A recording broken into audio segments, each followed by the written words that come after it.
For the sign of Aries, hello and welcome to my channel. So, Aries, in the recent past, we have religious factors.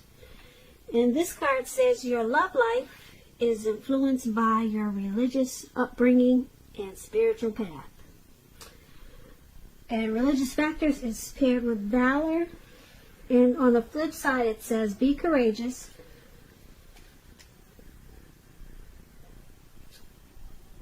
The unmistakable touch of grace will follow us wherever we go.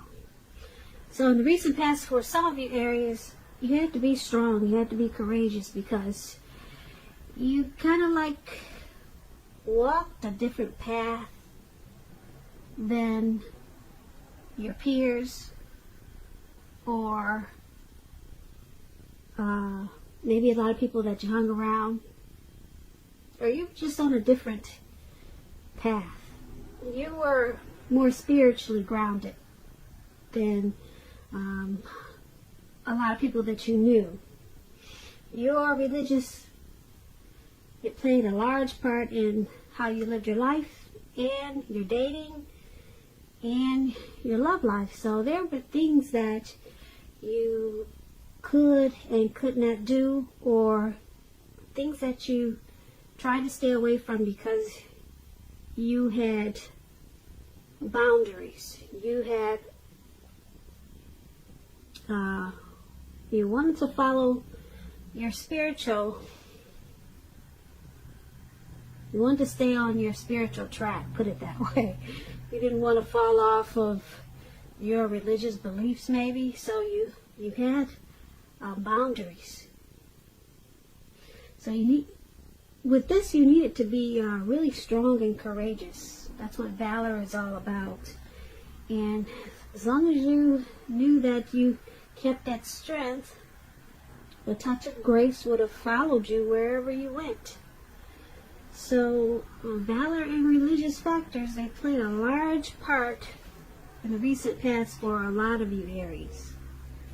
So I'm picking up that we have a lot of spiritual, probably religious people listening in today, which is good.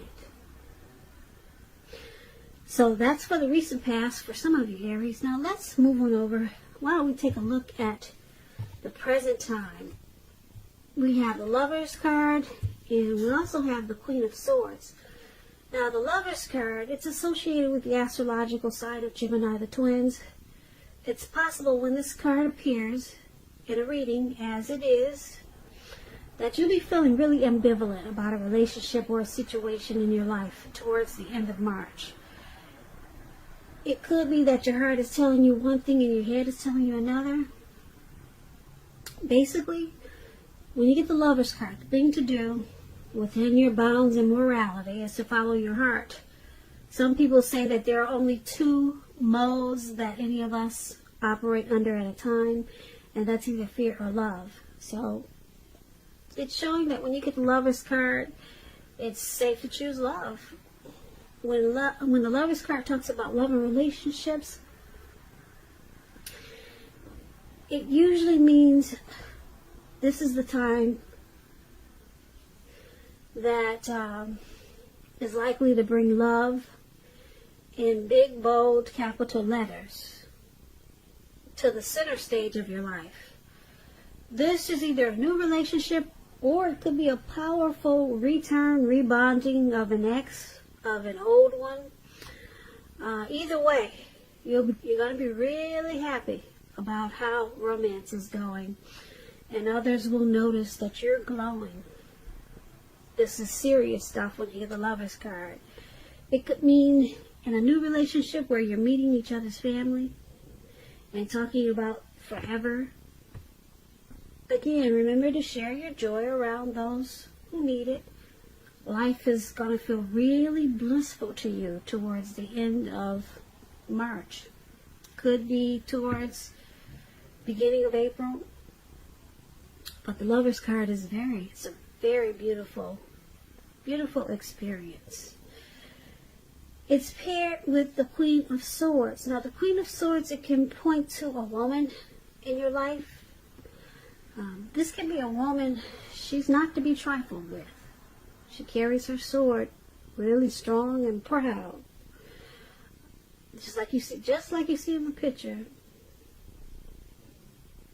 This person, she could have hair on the dark end of the spectrum, dark hair, dark eyes.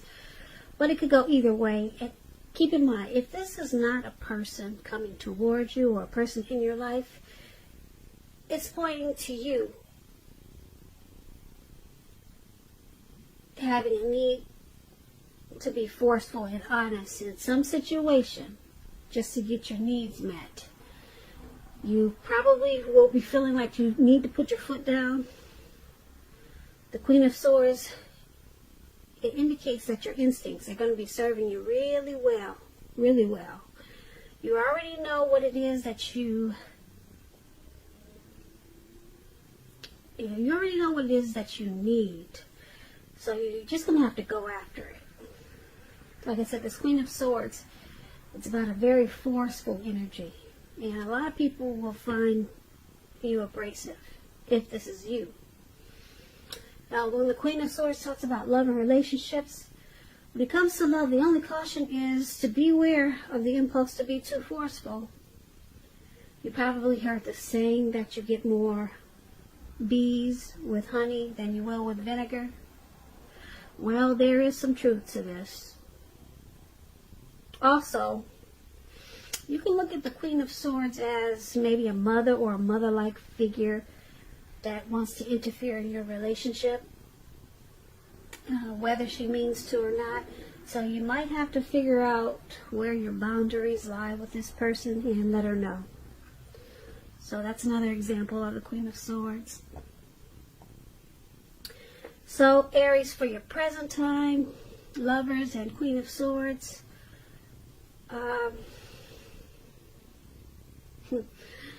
you got a great love that's coming up. Or you're in a relationship and it's just going to start to feel really wonderful. If you're already in one, it's going to feel like a coming together, a union, a partnership of deep love, the strength of two. Or you're going to start to fall in love.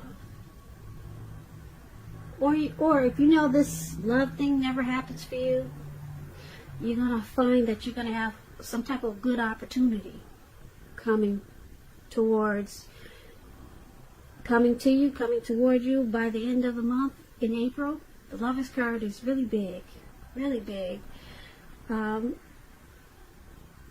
you're going to have someone that's trying to stop this. Somebody just don't want to see it happen for you. This good opportunity or this falling in love situation. Somebody is going to try to interfere. Somebody doesn't want to see you happy.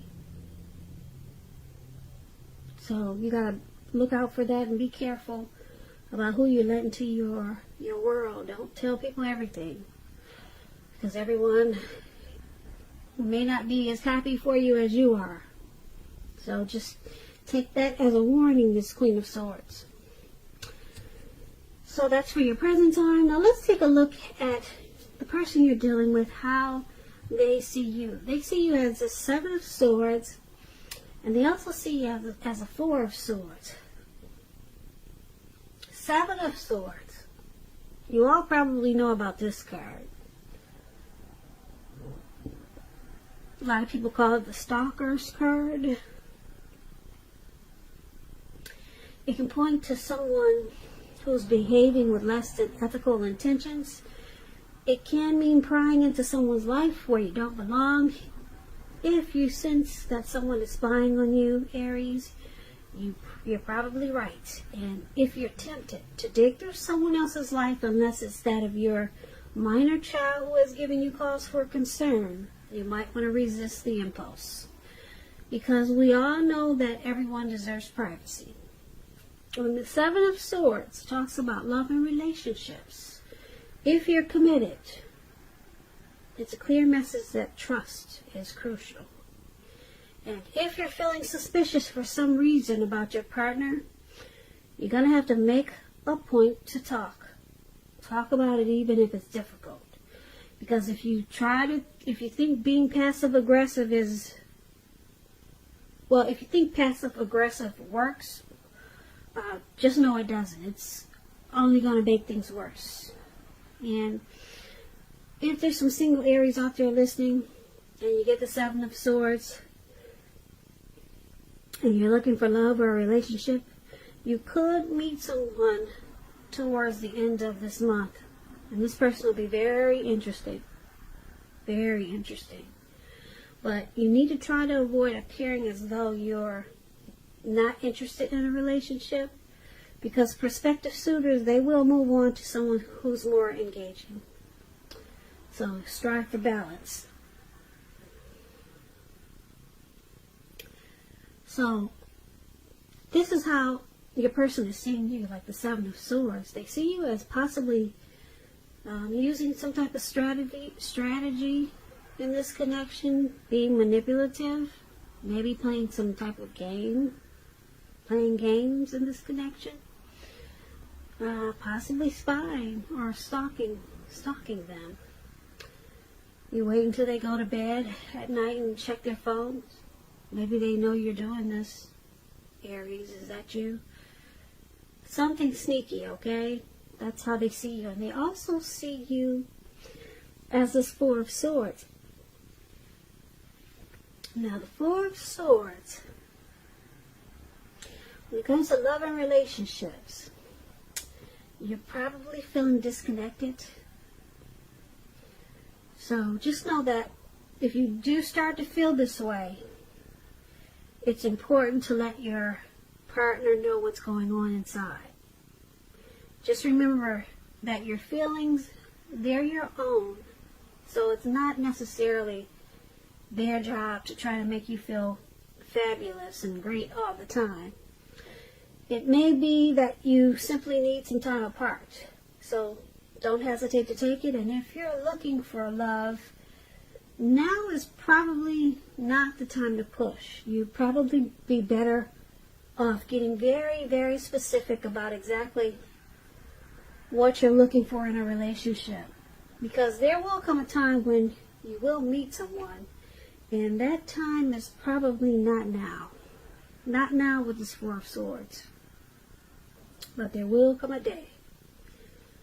So this is also how your person is seeing you, like this Four of Swords.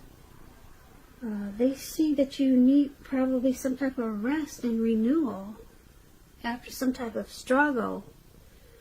Maybe you two had a fight, and now you feel like you want to withdraw.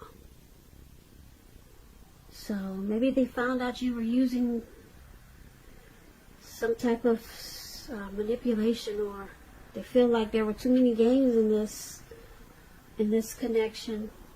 They found out about it, or you found out about it, and someone needs some type of, someone wants to withdraw. It feels like they just need some type of break. But just remember, if they do withdraw or decide to, it's not permanent. Not with the Four of Swords, they're coming back. It's just like a retreat, just for renewal. And this is how they see you needing some type of rest after maybe a fight in this connection. And like I said, they do see you as possibly using some tactics. So there's some trust issues there. With the Seven of Swords brings trust issues. Now you need to, you need a break. They see you needing a break. Because something about you not really trusting this connection. So you've been using some type of game or strategy. So they see you, like I said, needing a break, wanting to withdraw. But it's not permanent. Not when you get the Four of Swords. So, once again, that's how they see you. Now let's take a look at how you see them. You see them as the Eight of Wands and the Hangman. Now the Eight of Wands, a lot of things could be up in the air. Could be up in the air, okay? And you're going to probably feel frustrated, tired of waiting. But when you get the Eight of Wands, it's an indicator that you're going to have to be patient a while longer. You may already have done all that you can do. Decisions now must be made by other people. When you get this card in the reading, nothing seems to be moving ahead. So don't try to force things. Don't try to force anything. It's likely to backfire on you if you try to force. So just know that sometimes our actions, they're all in the wrist.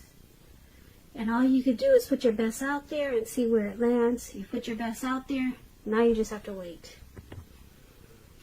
Okay, so when the Eight of Wands talks about love and relationships, you're probably feeling ready for a commitment that doesn't seem to be coming in.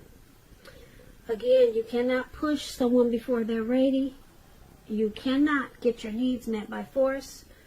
So try to distract yourself if necessary, and your person, your lover, they may be back to you before you know it, offering you the love you've been hoping for on a silver platter. So this is how you see your person.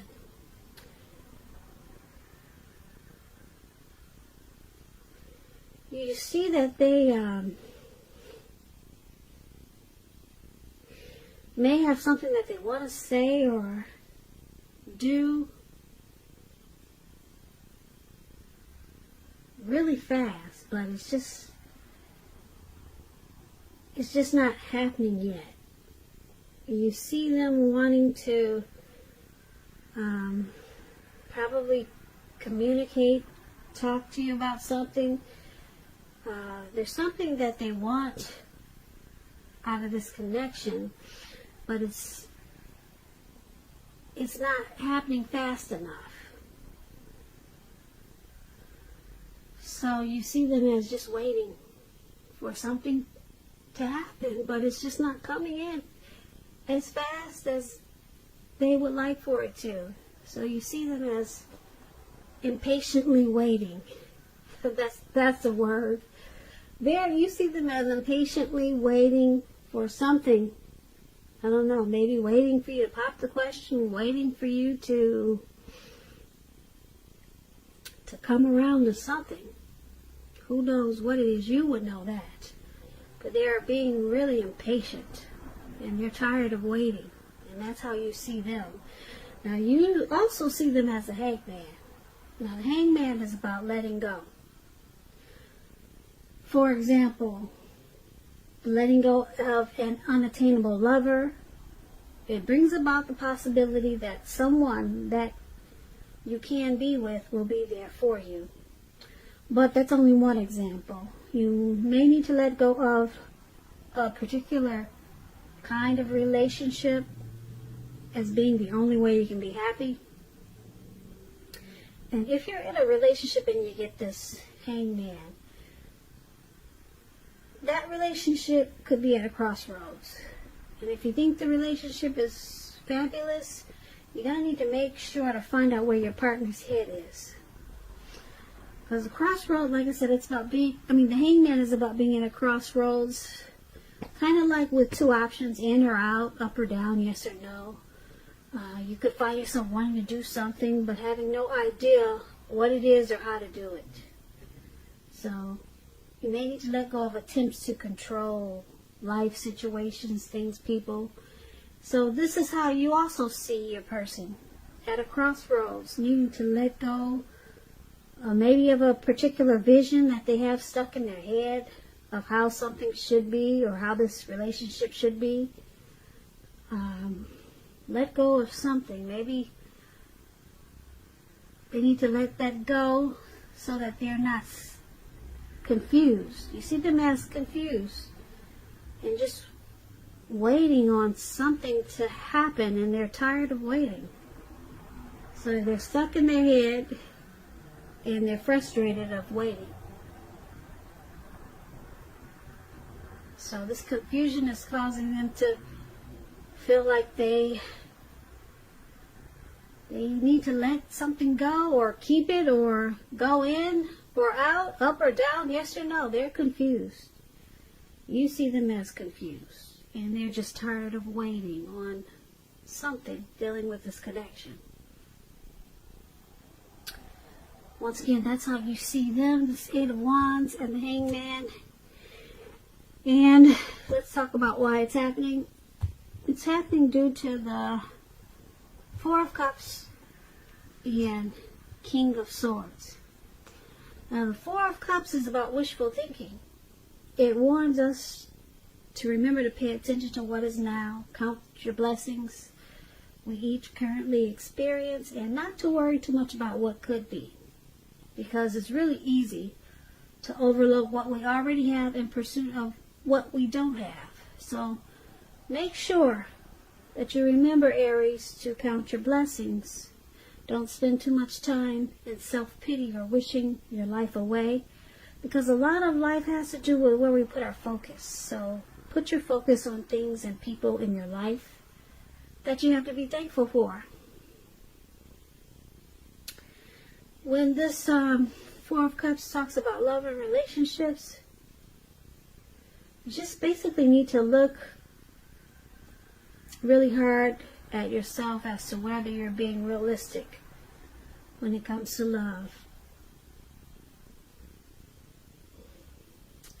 So just ask yourself a lot of questions, basically, with the Four of Cups about the connection. And this is one of the reasons why it's happening. You or your person is doing a lot of wishful thinking. Kind of like forgetting to count your blessings in this connection. Maybe forgetting the good things and just focusing on the bad things that are in this connection. That's what somebody is doing. So that's why we got someone that's stuck in their head down there. They're forgetting about the good things and just, yeah. And it could be that's why they're waiting to get stuck out of their head. But it's not happening fast enough. And they're forgetting to remember the good things that are in this relationship. Yeah, so that's one of the reasons why it's happening. And it's also happening because of this King of Swords. Now, the King of Swords can mean, it's about a strong, forceful, opinionated man who could be part of this scenario. If this man is your partner, it means that you probably have to accept him as he is, whether he's a male or female. You'll best deal with this type of person by drawing on your feminine aspects of your nature. Pull out your feminine side.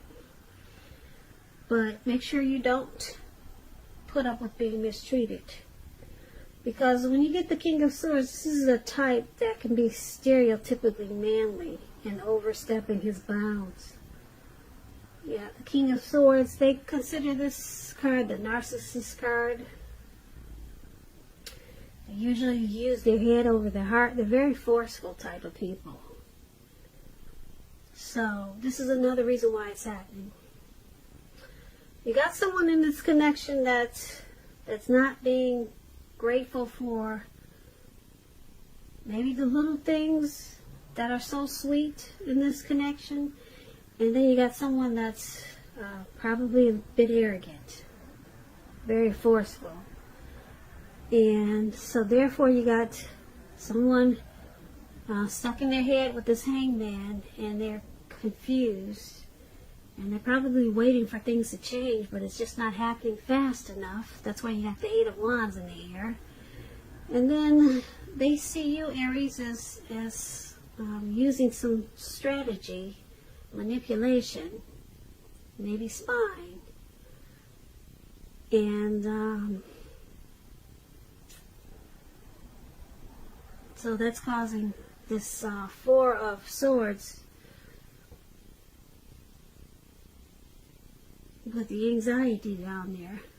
Some anxiety. Or needing some rest after some type of struggle. So there's a lot of mixed feelings in this reading on both sides. Somebody's turned upside down, somebody's stalking, and somebody can't wait for things to change. It's just not happening fast enough. So, and then you got the narcissist here who's pretty arrogant. And somebody's just wishing, things will change, but it's not happening fast enough. But for the present time, we did have the Lover's card, which is really, really beautiful. There's a lot of love either coming in, or this connection could turn around with this Lover's card. And you two will fall in love again, or it will feel like it towards April, or pretty soon, because the Lovers is powerful. So, but there's someone that's going to want to come in and stop it with this Queen of Swords, as we talked about. So you got a few things to look out for coming towards the end of March, Aries. I wish you luck with that. It sounds like a tug of war going on here. Thank God for the Lover's card there in the present time. Someone's bringing you a lot of love. A lot of love. A lot of love. A lot of love. A lot of love. A lot of love.